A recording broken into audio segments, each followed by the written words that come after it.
Every nation should consider their roots, their ancestor traditions, even sometimes rituals. Whatever nation you belong to, you need to know at least the basics of how your ancestors used to eat, used to organize the whole process of cooking, of presenting food on the table, other connected actions. Cow milk is the trigger that could, be the starting point for many autoimmune diseases, heart diseases, diabetes, excess weight, almost the whole range of... Cow milk. Yes. That's the everyday use over here. So it means that you need to know which foods are in conflict and which are not. So the trigger for leaky gut is disturbed sleeping, such easy things, not enough movement, not enough nutrients in your foods, more processed food, more sugars, less protein, less fiber, for example. These simple things, over time, they lead to a leaky gut. How often do you see people who's affected by coffee usage? I would say 7 out of 10. Wow. We don't have to remove bread and pastry and, cookies, everything. But we need to be moderate, responsible, conscious about the gluten consumption. What is preventive medicine? When you're not only looking at the test results and in protocols, but you look at the person. Подкастта байн хамт байдаг та бүхэндээ маш их баярлалаа. Биднэрт ирсэн мэдээллээр дийлэнх хоолох үзэгчид маань subscribe төвчлуур дээр дараагүй байдаг учраас бидний нийтэлж байгаа мэдээллийг цаг алдалгүй үзэх боломжгүй байдаг байна. Тийм учраас та бүхнийг энэ аялалд маань нэгдэж манай багийн гишүүн болоод төвчлуур дээр дараад subscribe хийгээрэй гэж хүсэх байна.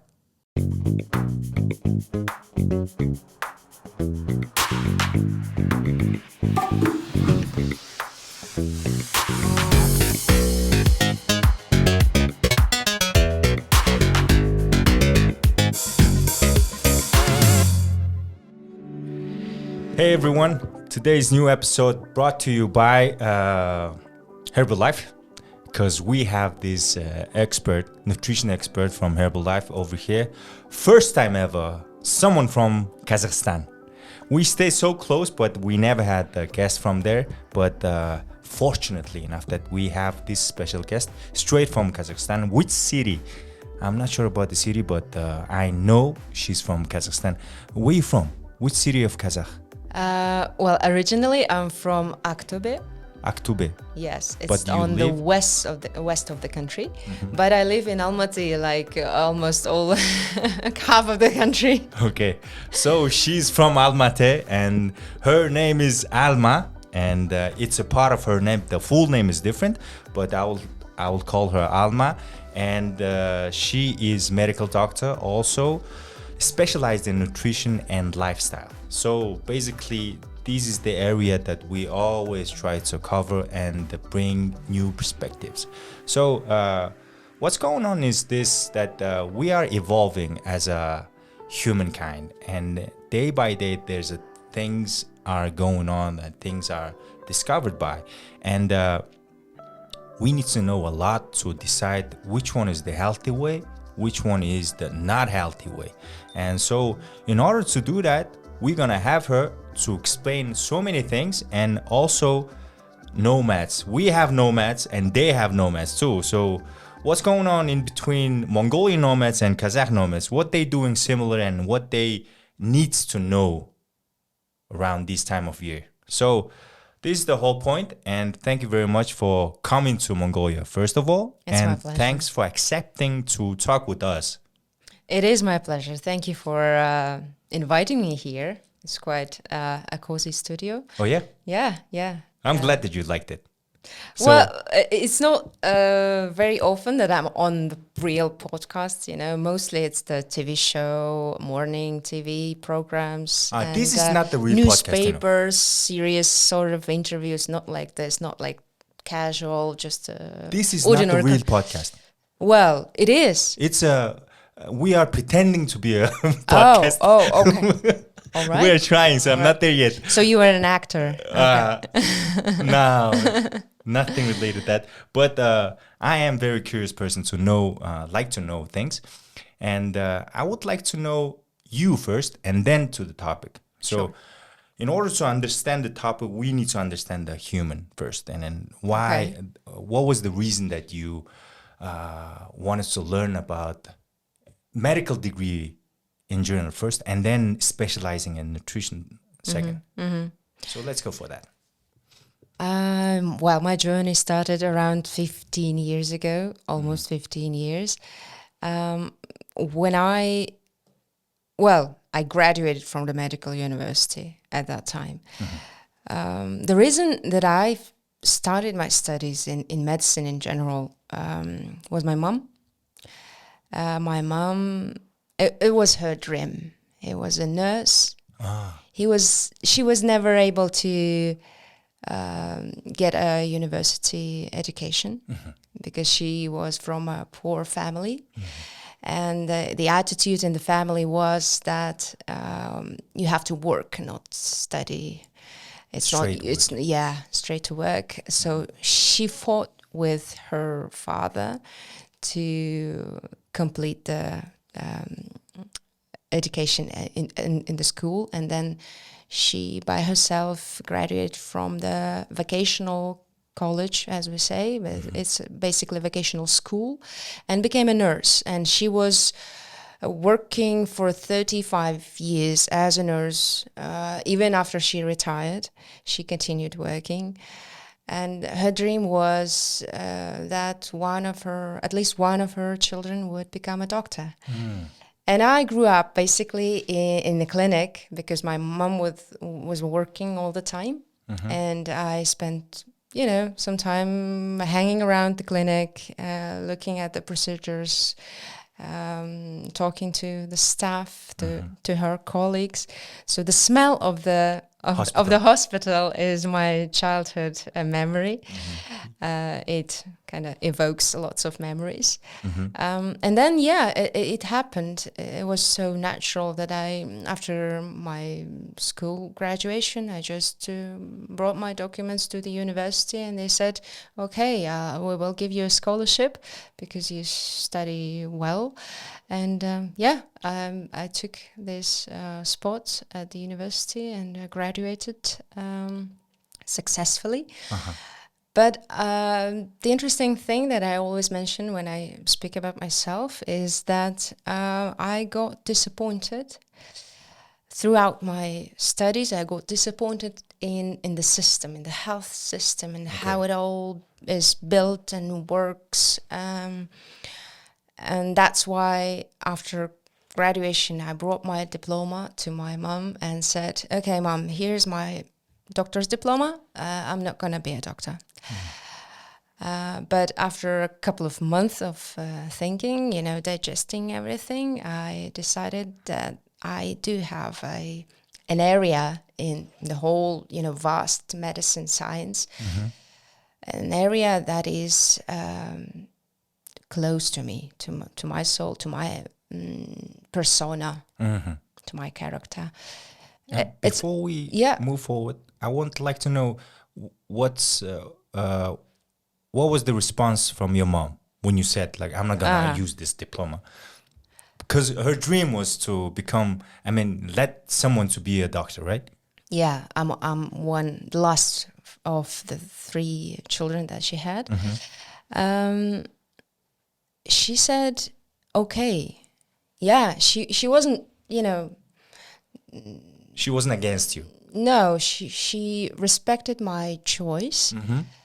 And she was careful at that time. She said, think about it. Just don't run, don't, panic.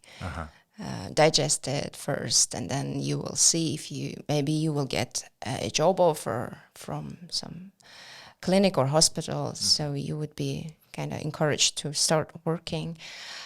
And that time, this approach that she used, this calm kind of attitude towards my decision, it led me to the conclusion that I want to work in medicine, but not too much in the hospital setting, but more on a preventive side. Oh, yeah. Where you can do something actually with a human being, not just prescribe drugs according to protocol, because you probably know that doctors, they work according to the protocol. Yes. You have a document where everything is written, which tests, which blood test or urine test you need to prescribe, which drug you need to use to treat this or that. But in preventive medicine, you have a choice. You have a whole new area to study, to dig deeper, to know the biochemistry, to apply the physiology, because clinical medicine is a bit more mechanical. You don't really think what's happening. You assume that you already know what's happening. And honestly, you don't have any time to dig deeper into the processes that are in human body. So preventive medicine, and specifically clinical nutrition, that we had at the fourth year of our university education. It was a short course, but I was deeply involved in this studies, the classes. I decided to at least explore this area. And I started looking for specialization courses or specific sort of education in this area, and realized that there is nothing in Kazakhstan, and that dietitian as a profession does not exist at that time. Clinics, hospitals, they don't even have in the list of professionals that they don't have a position of dietitian. So that's how ignorant the system was at that time. What year are we talking about? Count around 13 years ago. It means, 2013. And I went to Moscow because that was the closest place where I could study nutrition. I got my kind of basic education in clinical nutrition at that time. It was a big clinic, a hospital that is totally dedicated only to clinical nutrition. It's a clinic of Russian Academy of Medical Science. I took a certificate from there and got back to Kazakhstan and started practicing. That was your master degree? No. Okay. Master degree happened much later. I started practicing. So this certificate allowed me to practice not only as an internal diseases doctor, internist, but also as a clinical dietitian. So I combined these two specializations and tried to, prescribe not only drugs, but also make a person drink water, sleep enough, and encourage them to move a bit more than usual, knowing that afterwards in 10, 20 years, they will not remember me, but at least they will benefit somehow from these small actions, everyday actions. 5 years went away instantly. And I just realized by that time that we dietitians, we need to continue studying, because the nutrition science is developing so quickly. I applied for a scholarship from Ministry of Internal Affairs of Israel. Israel in Kazakhstan, so they have this either embassy or embassy, I guess. And the embassy spread the information that the ministry is giving out a few scholarships to study in Israel. It was 2018.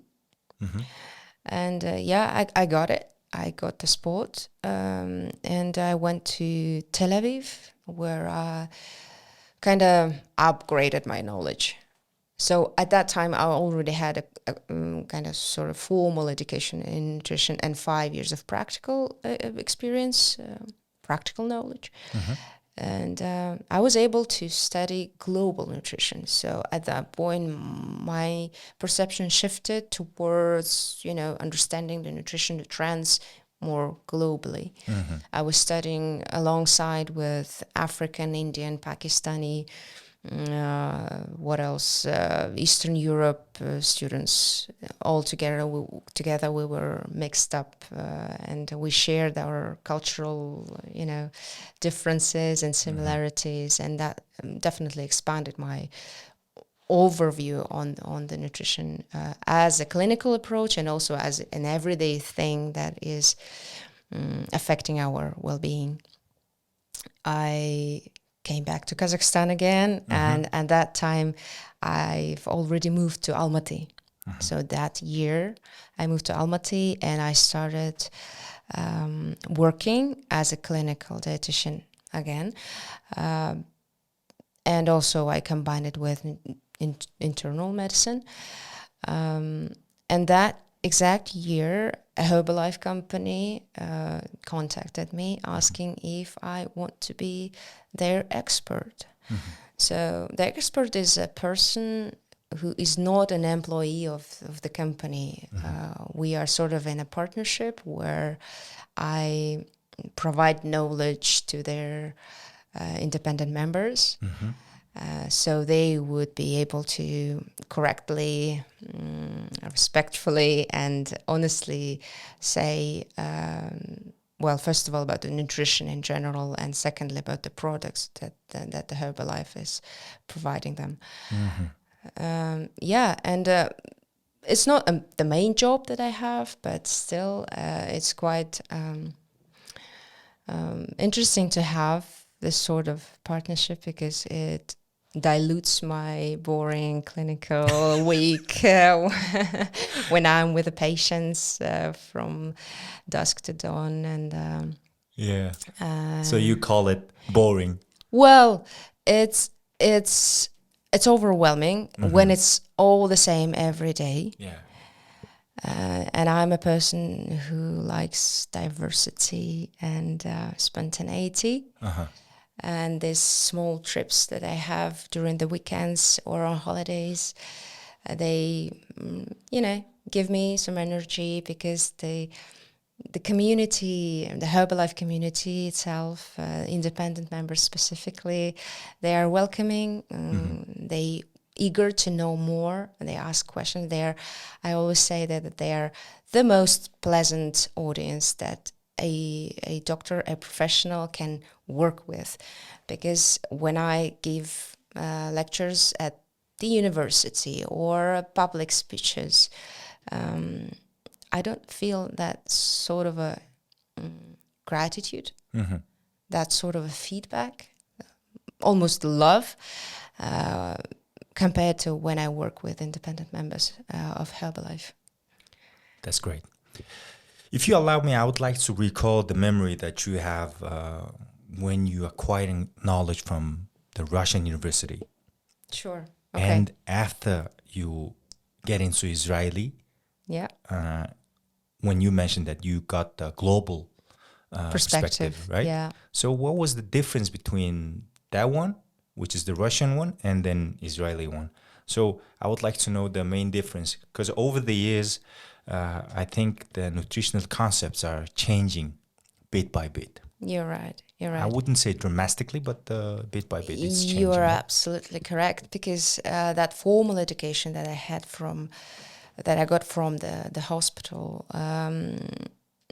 it had more clinical approach to nutrition. So to treat some sort of a disease, diabetes, for example, we need to put this person on this specific diet. And the whole system of clinical nutrition in Russia is based on Soviet system of 15 diets that they had during the Soviet period. They did a bit upgraded them, made them not that big in terms of quantity. They made 5 diets that they apply in clinical setting. 15? Yeah, there were 15 during the Soviet times. They are a bit upgraded and make them less. And but still, it's purely clinical nutrition. You have this condition, you need to eat this way. You have excess weight, you need to eat this sort of amount of calories, for example, this amount of protein, for example. If you have joint disease or eye disease or whatever disease you have a specific diet for it. To make it heal quicker, to make the treatment more effective. But the Israeli one, I was studying together not only doctors, but also public health professionals, people who work at ministries, at different agencies who govern the health system itself. So the perspective there is completely different. When you talk to people, you are definitely not talking about the diseases, you are talking about global problems. The global burden of overweight, for example, of diabetes, of heart diseases. You are talking about statistics, you are talking about lifestyle modifications. And during the studies, I got lots of insights in terms of how this whole dynamic of changes is happening in the world, because currently, and at that time, the world was oriented towards Western diet. Okay, how America eats, how Europe eats. We think that our nutrition should look like this. At the same time, we have an influx of foods that are coming from there, and we see these beautiful packagings and easy ways of consumption. It becomes a part of our lives. But I always say that every nation should consider their roots, their ancestor traditions, even sometimes rituals. Because eating from a big dish that is in the middle of the table, it's something specific for Kazakh nation. I don't know if Mongolians do the same.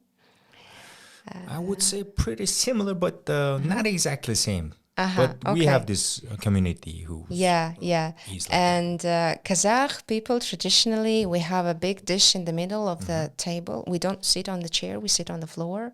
We are a nomadic nation, right? Yeah. And we eat with our hands. And this whole ritual, the whole tradition of eating like this and eating exactly what is acceptable and available in the Kazakh steppe, it makes nutrition different. It makes absorption different. And of course, it affects the culture and the mindset of people. And I say that whatever nation you belong to, you need to know at least the basics of how your ancestors used to eat, used to organize the whole process of cooking, of presenting food on the table, of other connected actions, because it's hugely. We think that we are evolving as a biological species, but this evolution is happening throughout thousands of years. We are not so different from people who lived 200 years ago. We need to understand that scale. So foods and our genetics are greatly affecting our health. And I think that Israel completely turned my perception upside down. And over the years of practice, I realized that I do have evidence. I do have cases that prove that a person feels better when he or she or they are closer to their roots, to the foods that are typical to the nation. Wow. So can you tell me with the case that was it difficult to apply that knowledge that you acquired from there, the Israeli part, when you apply it on your community in Kazakhstan. Was there any challenges that happened? Well, of throughout course. These, Sure. By this time, the nutrition science and medicine in general knows, it is established that the lifestyle modification is essential, is the fundamental thing that should be in place when we are leading a person to a better health. But the implementation of these modifications, of these changes, is not that easy. And me as a practitioner, I know that it can be quite hard to make people not only understand, because they do understand with their rational minds, but changing habits is about unconscious decisions. It's about environment that you work in. It's about people that you surrounded by, and that's why over time, after a dozen years of practice, I realized that community, that people that are supporting this particular person are essential for the changes. And that knowledge from Israel and later on from my master's studies in the UK, they allowed me to not only practice as a ordinary doctor, but also be a speaker, but also encourage people to change their habits, choose something different instead of something they used to. And because my master's fall right in the middle of my practice, I mean, it was 2020.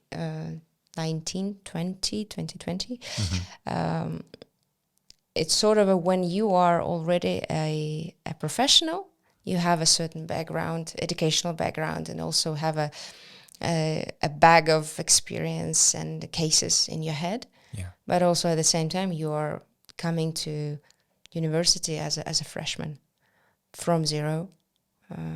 And that's also sort of shifting the perception of yourself as a professional, and also the approaches that you can apply in your everyday practice. The master's was more about the science behind, not the practical things. So that's where I realized that everything that we do and say needs to be backed up by science. We know that the evidence medicine is quite popular these days. Everything should have its own evidence. But the quality of evidence is also important. We cannot say that if something worked on one person, it would work the same on the other person. We need a certain amount of people and a good quality design of studies to say that this exactly works like this and not the other way. So that's the approach and maybe worldview, I would say, that I've taken from my master's degree. It's so fascinating to know that your progress over the years, and then the knowledges that you acquired throughout these years. And if you remember the first client that you had when you graduated from Russia. Ooh, that's not an easy question. It was someone of someone, a person that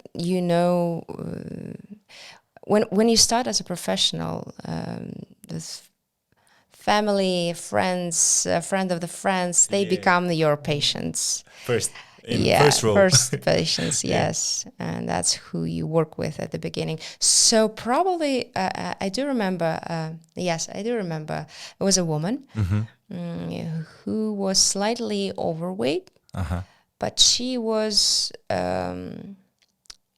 unrealistically enthusiastic about her normal weight. So she wanted to become slimmer, but this imaginary weight was not in her normal range for her age at that moment. And yeah, it was quite difficult for me to explain that. her that I can prescribe the drug that would make you slim, but it's not healthy. You will look smaller, but it doesn't mean that you will preserve that level of that potential, that level of health that you have now. Because she didn't have any disease, like no diagnosis at all. She was generally healthy. And the only request was, I want to lose weight. Why? And this why, it led her to psychologist, to therapist, because I've recommended her to work here first. Why she is not accepting the weight that she is in right now. It's not about the physiology. It's not, because she was 40-something years old, and it's quite normal for a woman this age to gain a bit of fat, because this fat is protective. Yeah. Did she come back? I don't really remember, to be honest. I don't. You remember you sending her to the psychologist? Yeah. Okay. Probably not. I would remember. Okay. Now is my time to get all your knowledges that you have over there, and throughout these questions, I'm gonna ask you. You try. I'll try. We have not so many time to. Yes, it's like I will have 1 hour plus to have all these knowledges, because my viewers and all my viewers are trying to know how, the solution of the problem. So methodology, so what kind of methods that you acquired over the years that these are the first rules to know all these nomads, to understand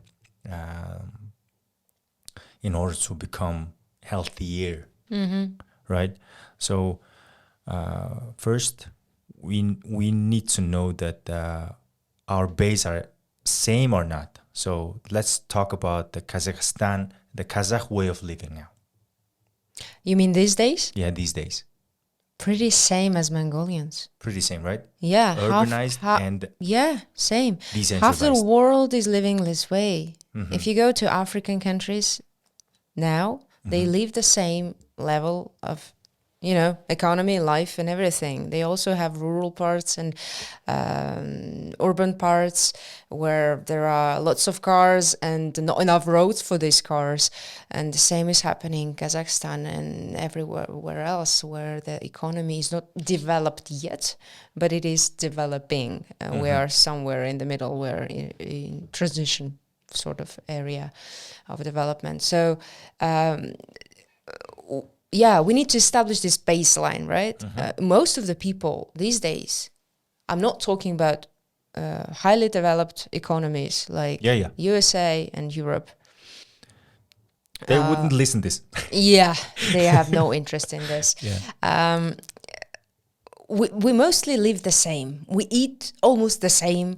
We have access to almost same technologies and equipment, and maybe that's the reason why the global health problems are global.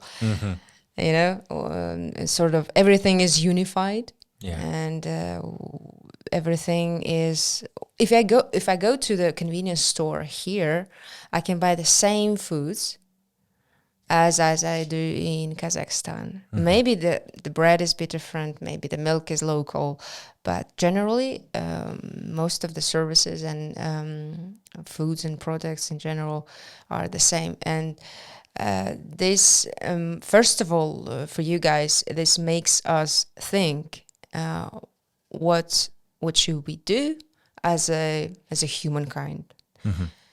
To make this living, this modern life, more adjusted to us, to remember who we were, who we are now, why we abandon our roots, our traditions so easily for the sake of, beautiful packaging and unusual taste of processed foods. You were asking if if methodology that I use these days is somehow different. Well, no, I'm not a high-level scientist that would develop her own methodology. I use clinical recommendations. I use guidelines that are issued by international organizations in the area of health and well-being. And also there are lots of associations, professional communities that they have their own guidance, their own opinions that they publish every year.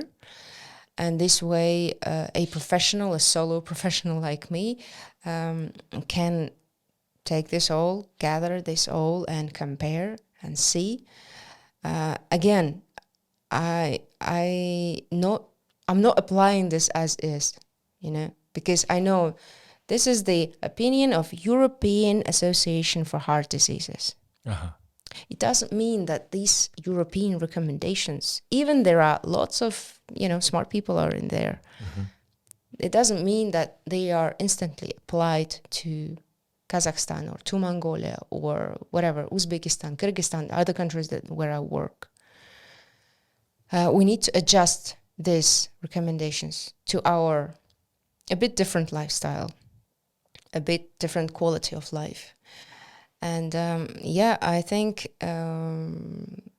specific approaches, specific tests, they allow me to adjust these general recommendations according to a person that I'm having in front of me today, for example. Recently I got interested in immunodietology. It's the area of clinical nutrition that is dedicated to the connection between our immune system, our defense system, with the foods that we eat. Such as? For Asians, specifically for Central Asian Asians, cow milk is the trigger that could, be the starting point for many autoimmune diseases, heart diseases, diabetes, excess weight, almost the whole range of... Cow milk. Yes. That's the everyday use over here. Okay, let's think together, people. Okay. Let's think together. Do you remember cows walking around Mongolia 1,000 years ago? 1,000 years ago, cows. Do you remember that they were in frequent use? Your ancestors.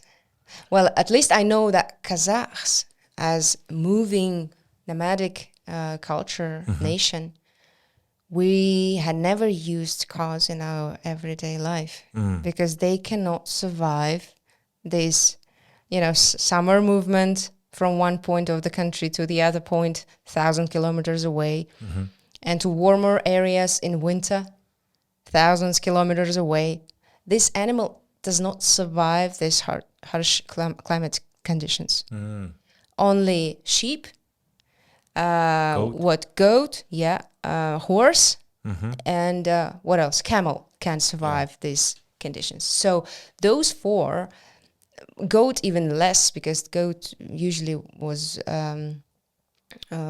goat milk and meat. They were consumed in more southern and mountainy areas of Kazakhstan, mostly sheep and horse. And I assume the same is over here. True for Mongolia. So cow milk, the proteins in this milk, they are built this way that is not recognized by our immune system. If we are genetically at least half Mongolian, half Kazakh, there is a chance that we could not have that gene that would recognize this protein, this cow milk protein, as a friendly one.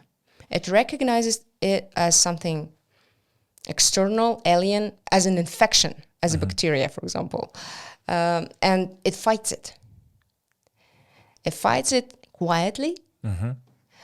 Every day. It draws your energy, draws your nutrition substances like protein, for example.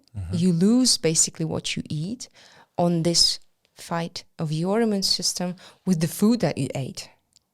In this case, whole milk and all the food products from this whole milk. Just because the evolution is not enough, this a couple of hundred of years are not enough. Because the car came to your country and my country a couple of hundred years ago when the Soviet, not the Soviet, even Tsar time Russia came to our territories, occupied these territories, invaded it, gradually became a Soviet Union.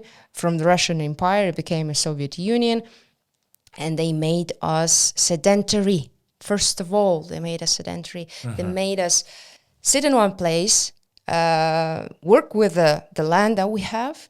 We are not growers. We are not gardeners at all. We don't like greens and vegetables. That's true, right? That's true. Right? We more prone to milk and meat, and maybe wild crops a bit. That's it. And this way of eating before should be at least considered these days. Me, for example, I don't drink cow's milk and everything that is made of it. Wow. But I've been specifically tested if I have the gene that recognizes this casein. First of all, casein is the protein that triggers the immune system. I do. I don't know why. Usually we don't. It's a sort of a lottery, which is DNA you lottery. either win or not. And most of us not winning this lottery. And I for some reason I do. But yeah, most of the people are not tolerant to many foods now, modern foods. 200 years is the modern time still for the biology, for the evolution. And yeah, it can cause chronic low-grade inflammation. And afterwards, after 10, 20, 30 years of consuming the same foods without knowing that they are in conflict with our body, we develop either autoimmune disease, there are lots of names of it, problems with thyroid gland, problems with pancreas, problems with skin, whatever, any chronic inflammatory disease with joints, rheumatoid arthritis, for example. Damn, you called all the names that... I just avoid the word psoriasis because psoriasis is quite specific. Maybe you will cut out this part. But yes, all these chronic diseases and metabolic diseases. What's metabolic? Where the metabolism is changing. High cholesterol, high blood pressure, high blood sugar, and of course the diseases like diabetes and atherosclerosis, heart diseases as a consequence of it, stroke, brain, neurodegenerative disorders, where a person loses his or her ability to think, memorize, pay attention. Also, low-grade inflammation. So this low-grade inflammation is at the core of many metabolic and neurodegenerative and autoimmune dysfunctions and diseases. Wow. Can you guys believe that day to day we consume cow milk with the many forms, and it can be causing all these problems that just now she mentioned? So it's we need to change this perspective. And I think there will be so many debates about this topic from now on, because for sure there will be. Sheep milk, goat's milk, horse's milk. That's the types of milk that we are, camel's milk in some areas where the camels can live. Those are milks and the milk products that we are tolerant to. Our bodies recognize them as food, as a source of energy, not the the enemy that they need to fight. I It's a hot lived topic. abroad 6 years. During these 6 years, I lost my tolerance, milk tolerance. So Okay. now my body is lactose intolerant. Every time I drink latte or whatever Yeah. contains milk, I go to Yeah. the toilet. Sure. Yeah. And many of us. Yeah. And now, just now, few days back, Yeah. Lunar New Year happened, right?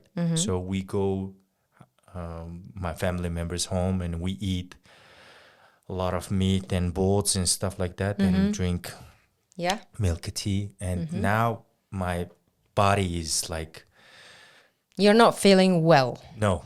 You don't feel like you are ill, but at the same time, Yes. you are not feeling like you are.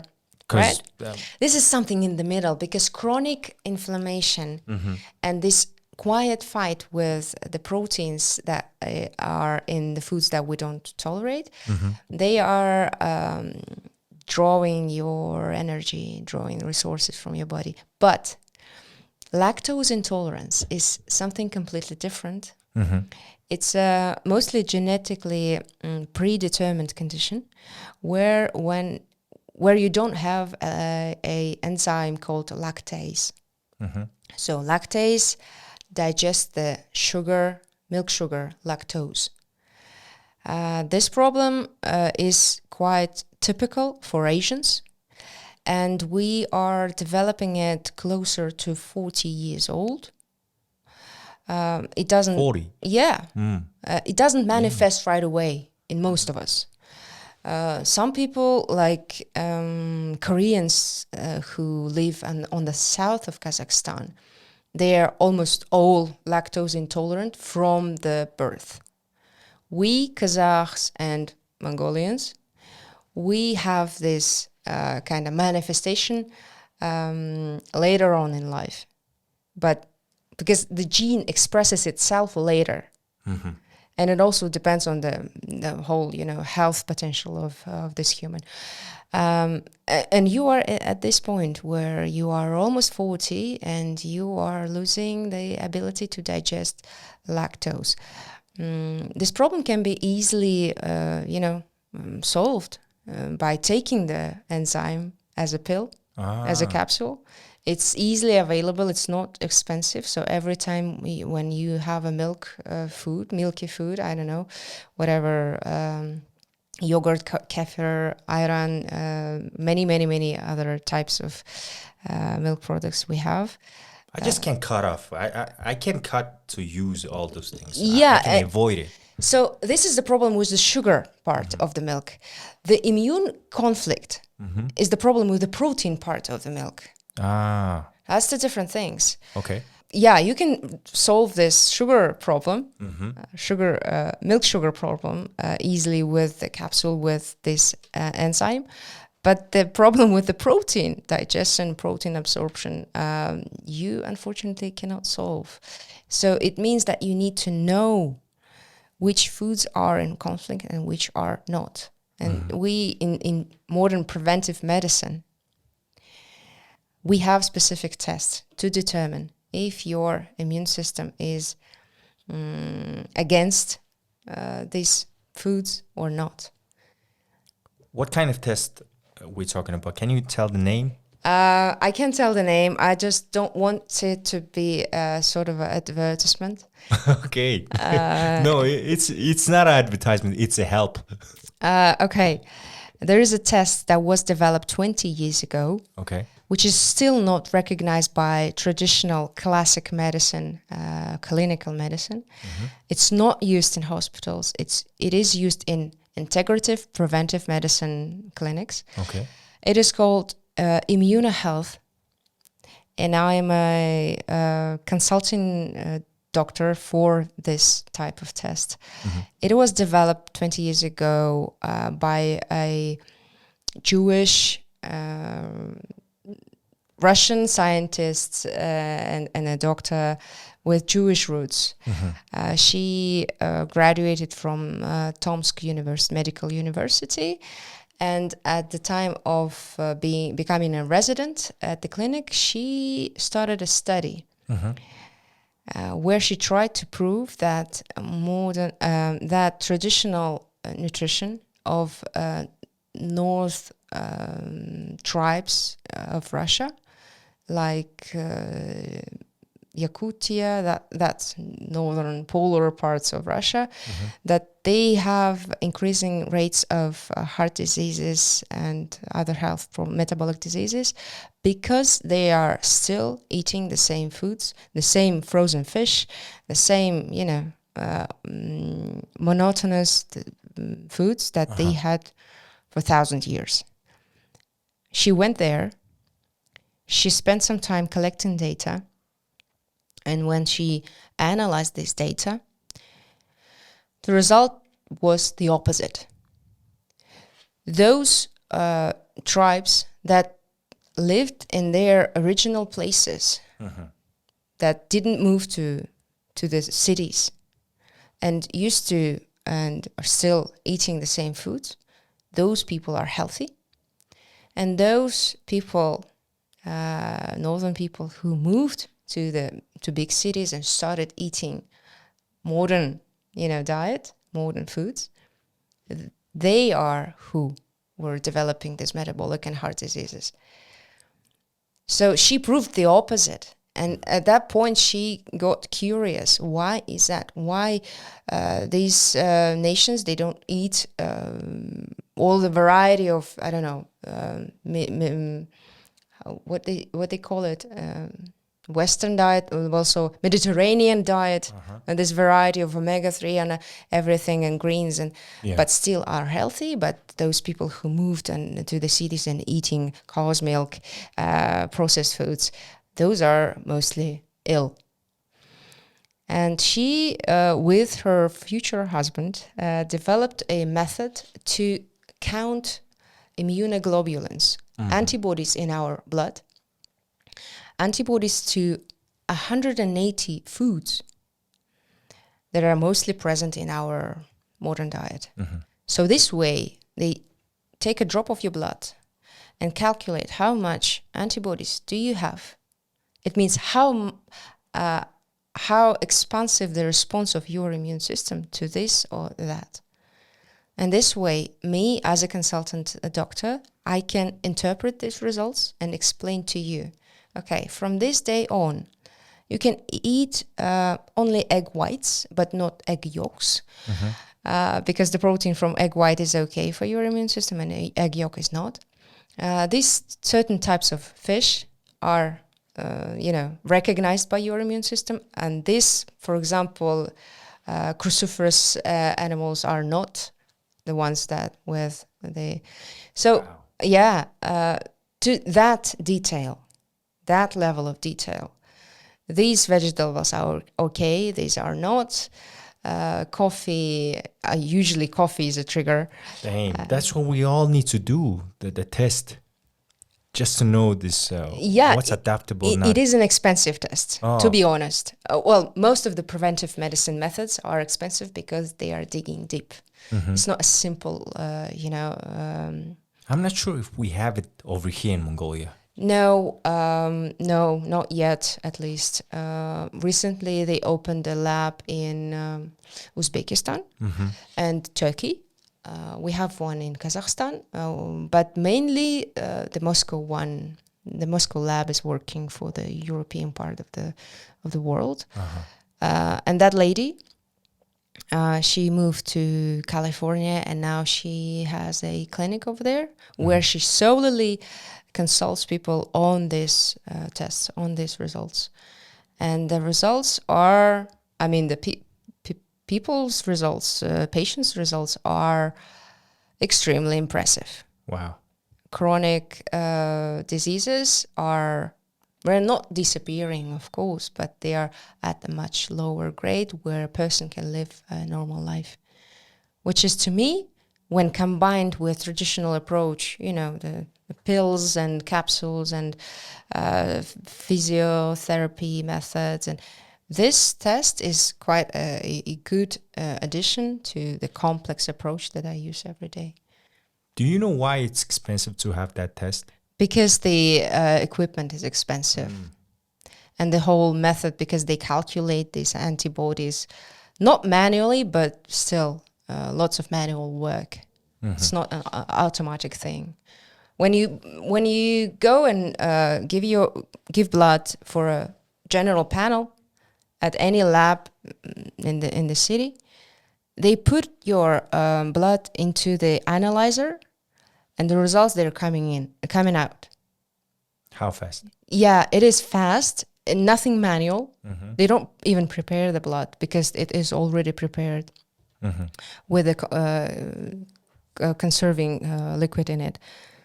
You get just to get the result, and then they send it to you.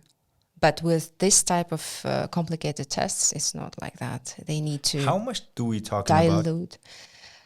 About to give a one test? I'm once in a lifetime person would give this kind of test, right? Yes. I don't need to give it. Like, no. It's just once in a lifetime thing, which is good. Yep. It's an investment into your health. Yep. I can think only in terms of tenge, Kazakh tenge. Okay, let's... not US dollars or anything. Let's give a shot, and we'll figure out afterwards. Yeah, 250,000 tenge. 250,000 tenge. Okay, 250,000 tenge. Okay. Yeah. And then we'll calculate it. So I'll put in the description how much was it. Yeah. So at least we know the... there's and a method. that's the most expensive version of it. So we have 90 antigens, food antigens. We have 111 and 180. So I'm talking about the most expensive panel of food. Okay. That's so great. there are cheaper options. I mean. So lately I've been looking for experts who would give me accurate information related to leaky gut. Yeah, that's quite a popular thing these days. Yes, and when you mentioned autoimmune diseases, leaky gut is... Hashimoto comes to my mind. Yeah, we spoke about that. Exactly. And leaky gut was something that there were no experts around this area. Really? Yeah. It's quite spread these days. It can be transitory. Transitory means temporary. So the leaky gut is not something scientific. It's more of a journalist term for increased permeability of inner intestine lining. That's the exact translation that I'm making in my head at the moment. Okay. There is a more complicated term for it. I mean, so the gut leaks when it is inflamed. The inflammation is not something that is constant. It fluctuates. Over time, depending on what you eat. At some seasons it's worse, some seasons better, and so these basically holes between the cells of the intestine wall, they allow proteins to go through directly into the blood, and that's where the immune reaction happens. The immune system signals, oh, there is a whole protein. Gluten, for example, came right into the blood, and we need to catch it. We need to capture it to protect from it the body. So this way, the immune system kind of surrounds this protein with a shell that we call antibody, immunoglobulin, and and these immunoglobulins, they over time, they build up, they accumulate in the body. And the way of... not only the leaky gut is a problem, but the whole mechanism behind and afterwards. Yeah. Leaky gut happens, the trigger for leaky gut is disturbed sleeping, such easy things, not enough movement, not enough nutrients in your foods, more processed foods, more sugars, less protein, less fiber, for example. These simple things, over time, they lead to a leaky gut. And leaky gut is the starting point for the whole cascade of reactions. And over decades, this person can come to the certain diagnosis. That's the whole kind of story about the leaky gut. Yeah, it's curable, right? It is. It requires a very diet. strict diet. It requires sometimes even medication to lower this inflammation, and also a very long process of rebuilding the microbiome of this gut. Because these holes between the cells of the intestine, they should be covered by the bacterial film that is inside. But dysbiosis, when the bacteria are not in enough quantity or not in enough activity, again, it breaks the barrier between the blood and the intestine contents. I've been thinking the milk part, but it seems impossible to avoid the consumption of milk because everyone is too adapted and they like to use, right? But even though it's giving us a problem, but we're not going to avoid it. There's so many people. Sure. My loved ones, they love to have milky tea and stuff like that, stuff with milk. And is there any chance that that we can fix? Well, there is an approach. Well, first of all, we need to understand that milk itself, specifically cow's milk, is addictive. Addictive. Casomorphins are still morphins, you know. So those structures made of that are in connection with the casein, the protein itself. So it's an addiction.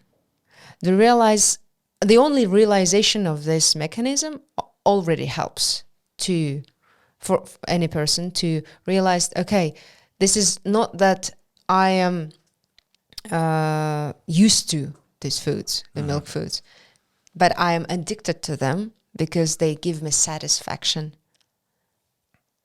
Right? Yes. So the tea with milk is also traditional in Kazakhstan. And to me, the approach to reducing the cow milk is either replacing it with goat milk, sheep milk, house milk, whatever fresh milk do you have, especially if you live in a rural area. Or if you live in the city, you can, for example, eat less of the cow milk products, and part of the milk products make them non-dairy, or the milk in your coffee and your tea make them non-dairy. There are lots of alternative types of milk in supermarkets made from nuts, coconut milk, almond milk, hazelnut, walnut, whatever. Lots of them, they don't have this protein that are conflicting with our immune system. So this gradual reduction of cow milk consumption is helpful. And to be honest, the results are impressive even when we are just reducing. Limiting to 1 portion a day or 1 meal a day, for example. If you are used to have your milk tea in the morning, you leave it like that, like always, like you used to. But the rest of the day, you try to survive without it. Or if you're used to it in the evening, you live without it, replace it however you like throughout the day. And then in the evening, you get this 1 or 2 cups. It works even because the immune load is less anyways. Okay. So one more time, alert everyone. For those who loves coffee, please, may I have your attention, please? So how many times you met with the person who is not allowed to have coffee because of other reasons? Well, the coffee itself is quite triggering for us because coffee is grown in Latin America and Africa, not on our lands. Yes. It's not specific for our region. And coffee, well, I'd say 50-50, 70-30 even. Most of the time, times coffee, chocolate, and cinnamon are 3 plants that are usually grown in Africa and Latin America. Yep. Those are conflicting for us. What kind of conflicts they given us? Immune, the same. Okay. It doesn't matter if it's milk or banana or avocado that your ancestors have never eaten before, but you decided that your avocado is good for your breakfast. And you have no idea if this avocado is beneficial or cheating or stealing your energy. Pretending to be a nutritious food, a healthy food, but in reality, making your well-being worse. So there are many tricky parts. But with that test that you talk about, it will tell me that am I allowed to take avocados or not? Yes. That's good. Okay. I'm going to give that test.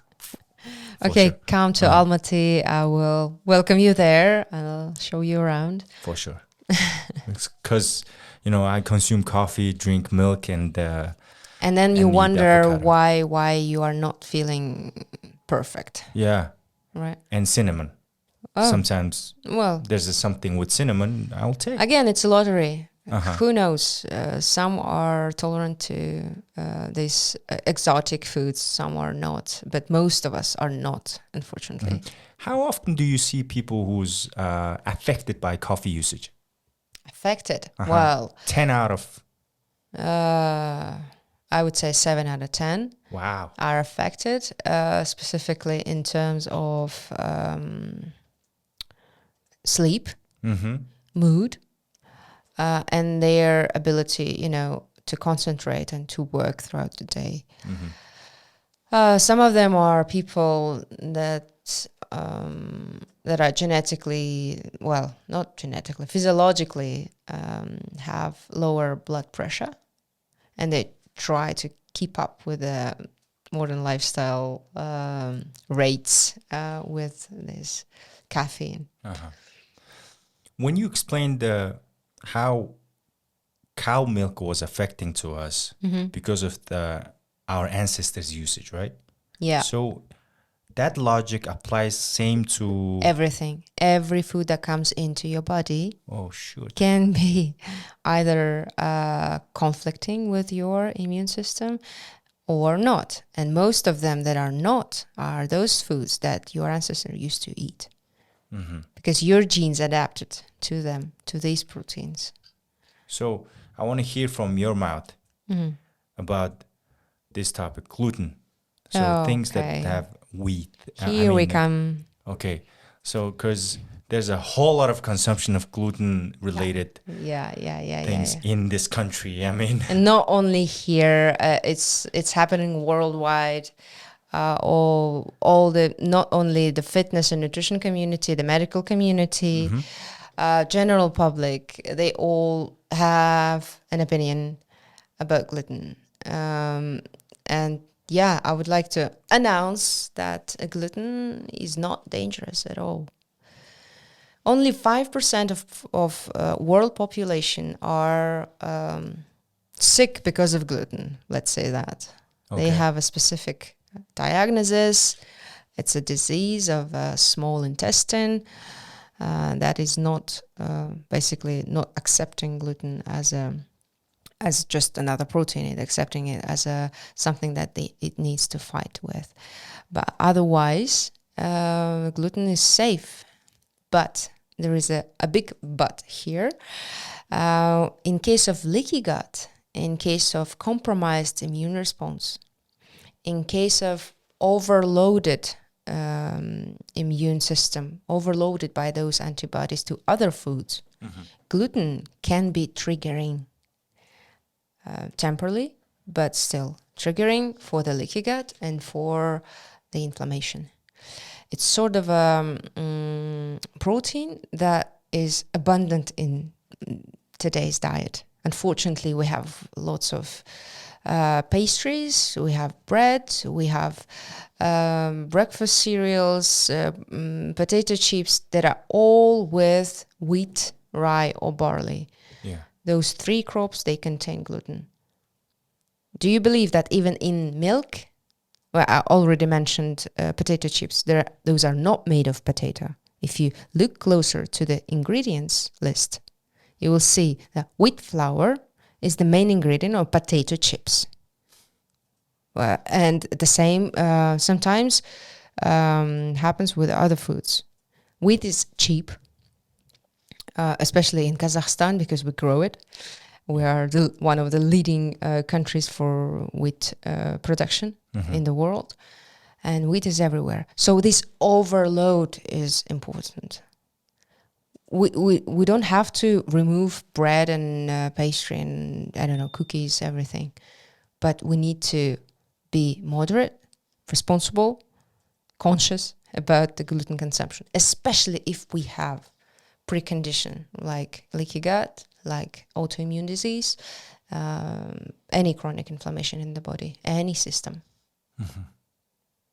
That's it. That's all about gluten. I think you guys caught that idea once more, because we've been telling this we've been hearing this from other people, but you mean the same? Yeah. But Okay. the case by case, it's not the similar. But in general, you say it like fundamentally because of this and that, it's affecting you. And it means when I work with a person and I see that there are signs of either increased permeability of intestine or a chronic inflammation or metabolic disturbances, let's say that, dysfunctions. Or I know a couple of studies specifically in the area of gynecology that connect endometriosis and ovarial cystic syndrome with the gluten consumption. So we are gradually, as scientists, I guess, gradually, they are gathering this data. And we need more time to specifically connect gluten with disease. But at the moment, we have evidence only sort of not direct correlations, just a correlation with proliferative dysfunctions in women reproductive system. I'm not sure if am I right to ask you this, but how often do you meet with a person with Crohn's disease? Oh, that's quite a rare thing in general. In my practice, I had one Crohn's disease, like by the book, and the other patient with I don't know exactly what's the English name for it, the chronic inflammatory bowel disease.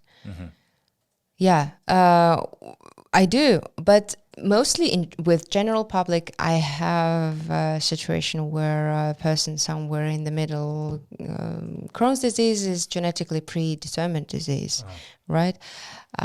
With general public, we usually have something functional, something transitory and transitional, which is even worse, more complicated for a doctor, because I am, as a doctor, I'm not able to put a certain diagnosis in there. I know that it is happening, the inflammation in the gut is triggering the immune system, and that's why this person is not able to sleep well, is not able to work appropriately, loses his temper, has in bad mood, not absorbing all the nutrients from food. But it's not Crohn's disease. Crohn's disease eventually comes into use of steroids and suppressing the immune response. Unfortunately, it's the only way we can control the inflammation. With a person without Crohn's disease, but the inflammation in the gut, we can still manage without, heavy drugs. With the diet only sometimes. Okay. So my last part will be dedicated to give certain rules on a nutrition methodology and life forms. The lifestyles, right? So I just want to give example through me, that if you detect something, even So though if you it's want small, you want to become my patient for today? yeah, let me Okay. be your patient. And then Okay. if there's a small things that we can change and then give impactful, Advice. yeah. Okay. Okay. So Let's do here this. I am. Yeah. Okay. Let's start. Well, first of all, we, as since we are consultant doctors, so we talk to people, to patient. We are not surgeons that come and perform some sort of procedure and that's it. Yeah. Let me open it up. Yeah, something like that. Yeah. But here we need to clarify when you eat, what you eat, and first of all, before we do that, even I need to know what's actually bothering you, why you decided to become my patient today. Okay. First, nothing is bothering me, but I would like to have more energy. So I have 24 hours, 6 to 8 hours I need to sleep.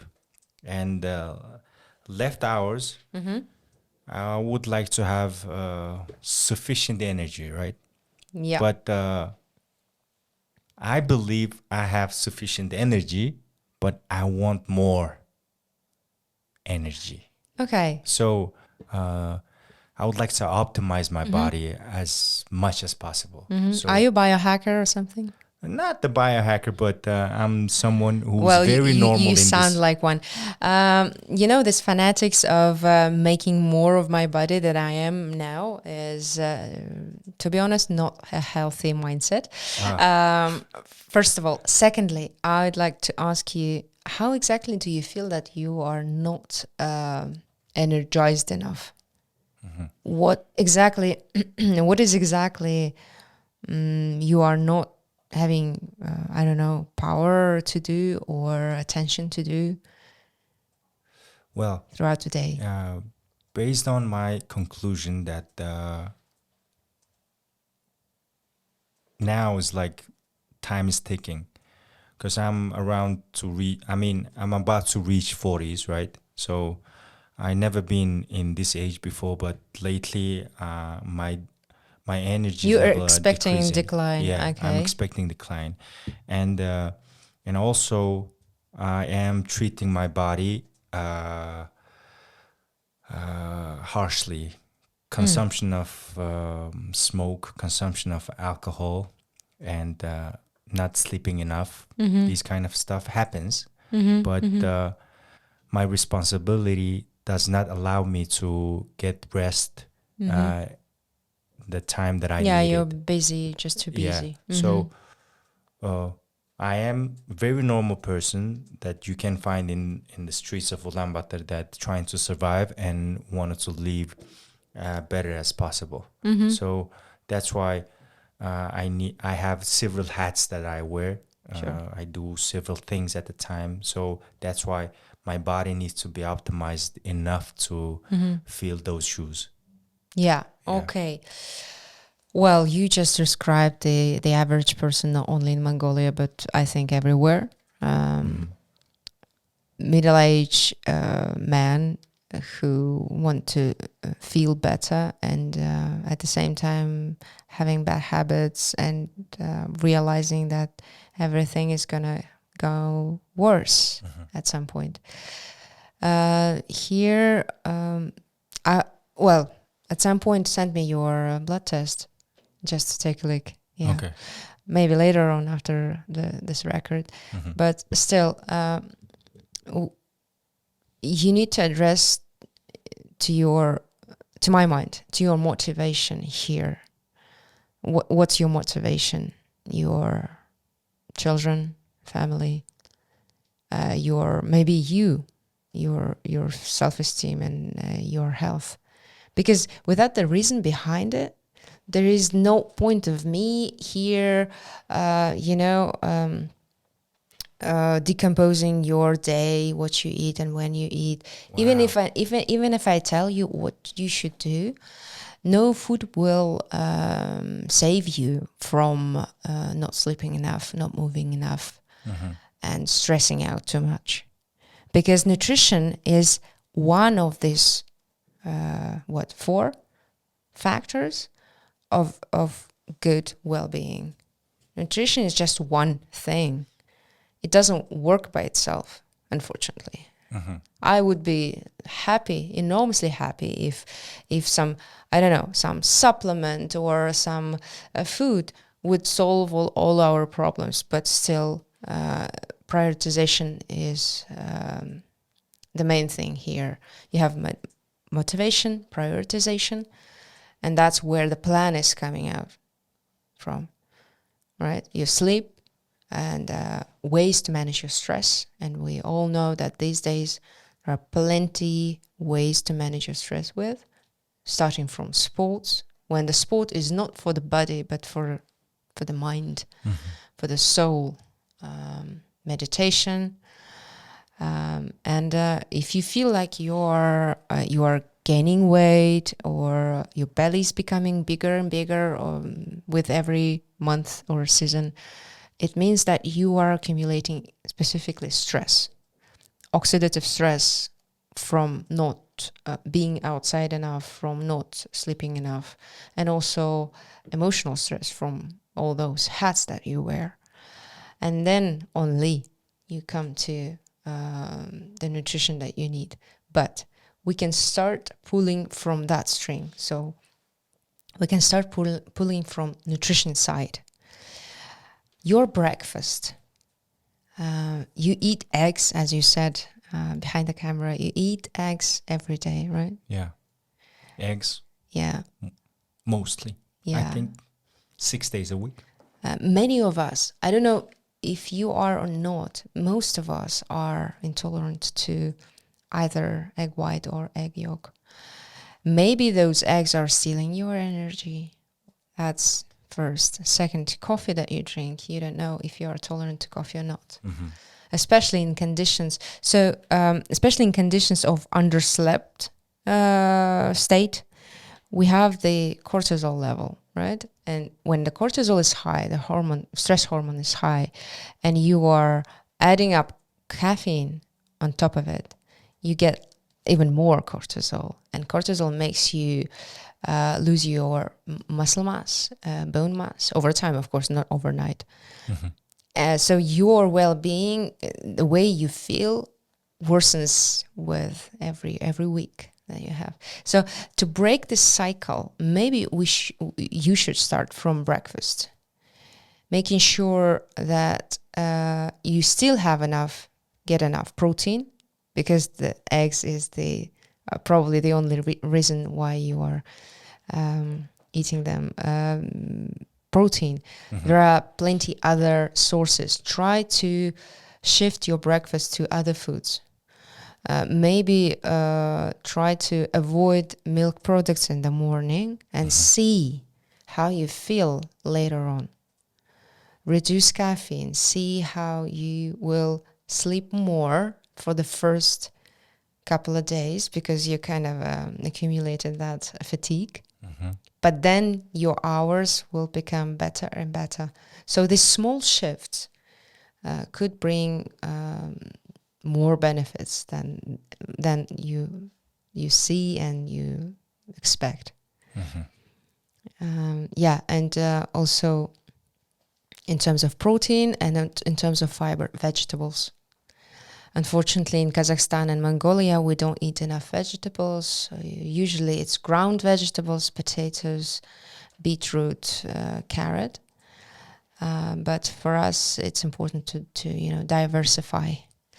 I like that you have avocado, but again, we don't know if you're tolerant to avocado or not. I like that you have tomatoes. But again, mixing up, try to add some seeds and nuts, because they're a good source of fats. It's a paradox, but when the metabolic dysfunction happens, we extremely need more fats, plant fats, animal fats, to produce enough hormones, including insulin, including that cortisol, including testosterone, which is the most important hormone, not only for men, but also for women, to be active. So I would start from breakfast, and physical activity also. Physical activity is not something like, being athletic, having six-pack, or running marathons. Being active it means that your everyday activity is walking from work to home, or having a walk between tasks. Something easy, something that gives you more oxygen and makes your heart beat a bit more frequently than usual. How it feels? It feels very okay, and I mean, not okay. It's a great, because you started with the motivation. So why you wanted to make a change for without your life, the reason right? behind, there is no point of doing anything. You will quit. In a couple of days. Yeah, we need to find the reason why we wanted to change, because we cannot follow the trends. Not just the trend is trend, but do you really want that change? Trends are usually destructive, unfortunately. Destructive. Yeah, so beginning with that, it's very right approach to figure out what kind of change I want, right? So, but it's not about the goal. It's very important to distinguish. It's not about the goal that you need to reach, or some Everest that you need to climb. It's about, how do I want to feel every day? What do I want to experience in my life? That's what it is about. Not the money, not the country, not the car, whatever material stuff. How do I want to feel? Yeah. That's great. And then this chain starts to move. I mean, I think I found the approach. Yeah, because I really made you think. Yes, I can see that. Yeah, you really made me think, because I've been doing too much, a little bit too much for everything. Even I was training like an athlete. I'm not an athlete. Why do you need this? Yeah. Of course, you are exhausting your resources. Be careful. Be gentle with yourself. Yeah. You are the only you. I need to learn how to be gentle with myself, because that's the part that I need to understand, because nobody taught me that. Everybody taught me how to become a better, right? But that always better. Being better to something, it's always harsh, and you never win. I never win. Yeah, on that fight. That's what is preventive medicine. When you're not only looking at the test results and in protocols, but you look at the person and realize, kind of gather the image and reveal what they need. That's what exactly. So now it's like, I think first time ever we're having someone who talks about from that perspective, and I think this is the biggest take of this podcast. Now I have my last question. Okay. I think I mentioned that this was the last one. But okay. I'm already worried. Okay. Okay. This is my last question. This is your second time over here. In Mongolia? Yes. Yeah. Yes. So it might seem very general question, but you think we can change our habits throughout this kind of informative contents of media? Sure. Yes. I don't have to even think about it. I think this educative content raises not only awareness but also mindfulness in people's heads. It doesn't mean that our listeners today will decide to, completely turn their lives upside down, but at least they will think. And over time, they will hear something else, and even more. And this consciousness will build up and eventually will bring some positive change. I realize it's a constant work, but still I am dedicated to contribute to it. Just now, like a few minutes back, that I tried to find a way or find the reason that why I'm doing this kind of podcast. It's been 5 years that we started recording videos to give methods. I mean, spread knowledge throughout these Mongolian people who speaks Mongolian, who lives anywhere around the world, right? Yeah. And the reason behind it was that I've studied sports science, and I found out we are facing civilization disease, which is urbanized area. People starts living in a form of sedentary and too much stress and fast foods and stuff like that. And there's a kids, right? Yeah. I have kids. My friends have kids. Everyone have kids. But the kids, they want sugary stuff, fast things, pizza and burgers and all those tasty things. Yeah. 24/7. But we trying to work, gain money, and buy something for our kids. Something that they want. Something that they want is toxic if exceeds. And also we wanted to give this know-how and also the experiences of any individuals that been through Hashimoto, Crohn's disease, and all those kind of things that he or she faced and overcome. Yeah. And that how they managed to go through the... If someone had leukemia, right? Leukemia. And Googles it. I want to know what happens if I am diagnosed with leukemia. And some video appears to that person where me talking with someone, he's giving the information, what been through. And then the ABCs, the first 3 steps, at least first 3 steps that person gains from this video. That's the goal of me and my first-hand team. Experience from people that... We cannot give full scientific foundings and full methodology in one episode, right? No. But we did like 200 plus episodes with only this goal. And I always try to get something out of this person, which is you, and for free to giving them, I mean, to the general public at all that they can use and increase their quality of life. Sure. That's the thing. And I think I won't stop this until if these things affects me. But I don't believe that these things affects me. It gives me joy.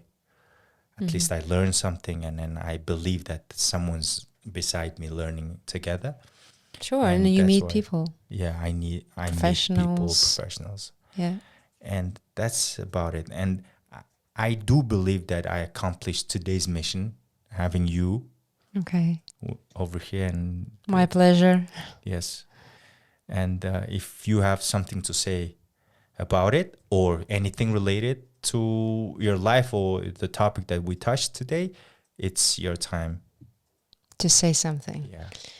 And you give me 1 minute. No, I'll give you 3 hours. Okay. Starts now. All right. Well, first of all, I would like to say that this podcast is something that I wasn't expected. I mean, I was expected a podcast interview, but I didn't know what it will be about. Who are you? What we will be talking about, and the way that they turned the conversation is quite unique. And I would say valuable because not every interviewer is interested in particular my perspective onto things through the lens of my life experience, not a professional experience, but the life experience. So your approach to this podcast is beautiful. Thank you for that. And I'd like to say, well, I heard that your podcast is very famous and well watched in the country and outside the country. So I will use this opportunity to say to people, first of all, and you also, that we need to start thinking, maybe it is egoistic, but we need to start thinking about ourselves first, but as a part of the system. And the system is other people. Because, you know, the trend, love yourself everywhere. But we always miss that we are a part of the system. And when we change, our kids change, our co-workers change, because they see people around are doing what they're seeing, not what you're saying. I can be an angel today here and say perfect, beautiful things, but if I don't do it myself, I would never be able to change anyone's life. So I think the mission for us all here on this earth is to become an example, and always remember that you are not alone in all the meanings possible. Thank you. My pleasure. I have, just now I had the sense of belonging. I have this same community, I mean, same people who's doing same things all around the world, right? Yeah. Thank you. Unfortunately, unfortunately, we usually feel lonely, like we are the only fighter in the field, but it's not like that. We need to remember that maybe we don't know each other, but we are in the same team fighting around the world. Thank you very much for reminding me that. And with that said, I would like to tell you guys too, and you've been over here watching this video up until here, just to know that you are not alone in this game, because there's your colleagues, your co-existent human being is somewhere doing exactly the same thing, trying exactly the same thing as you, and being better. So I wish you joy, and see you next time, and hopefully I'll see you next time, Alma. Yeah, me too. I really enjoyed the conversation. Thank you. I enjoyed it a lot. So see you next time, people. Та бүхэнд хүргэж байгаа подкаст таалагдсан гэдэгт итгэлтэй байна. Хэрвээ та манай баг хамт олныг дэмжиж энэхүү аяллыг улам илүү өргөжлүүлэхийг хүсэх юм бол доор дурдгдсан байгаа банкны дансаар хандив үлээх боломжтой шүү. Танд баярлалаа.